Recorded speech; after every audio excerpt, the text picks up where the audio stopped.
Ang video na ito ay tuturuan ko kayo kung paano tayo mag-cash in dito sa ating Tala wallet gamit ang ating Maya account. Open natin yung ating Tala wallet. Yan, once na na-open natin yung Tala wallet, yan, may zero balance tayo. Click natin yung cash in. Cash in, tapos dito is click natin yung e-wallet.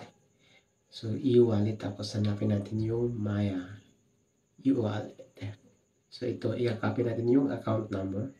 So open your e-wallet app, log into your GCash or Coins or any wallet. So pwede natin yung Maya wallet. So copy natin yung account number. Yan. Ito yung instruction. Tapos punta tayo ngayon sa Maya wallet natin. So ito yung Maya wallet natin. May 140 tayo. So bank transfer, click natin yung bank transfer. Dito ay hanapin natin yung Union Bank. Dito tayo mag-send sa Union Bank.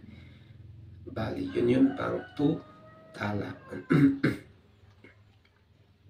Tapos dito, enter amount. So, ilagay natin kung magkano yung ita-transfer natin.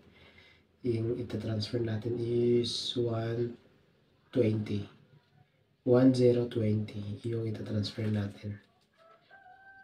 1020. Tapos yung purpose is, example is Tala. Yan, Tala loan. Yung purpose natin is Tala loan. Tapos yung account details naman ay ilalagay natin yung kinapi natin kanina, yung account number.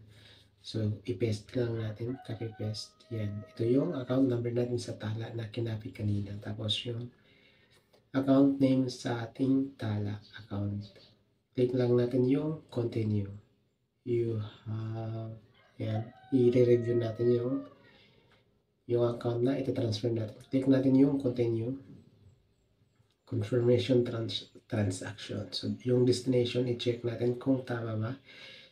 Union Bank of the Philippines. Dapat sa Union Bank tayo magta-transfer. Tapos, click natin yung transfer now. So, my transaction fee is 15 pesos. Transfer now. Click natin yung transfer. Tapos, dito ay magkantay tayo ng one-time PIN or yung OTP code.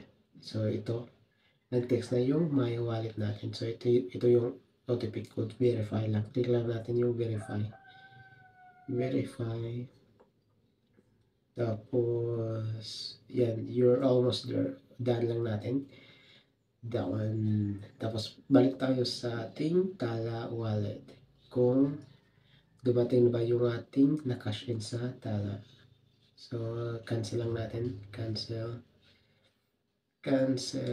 Ayun. So, dumating na yung 120 na na-transfer natin sa Union Bank to Tala. Bali, sa Maya tayo nag-transfer. Ginamit natin yung Union Bank to Tala para mag-cash in.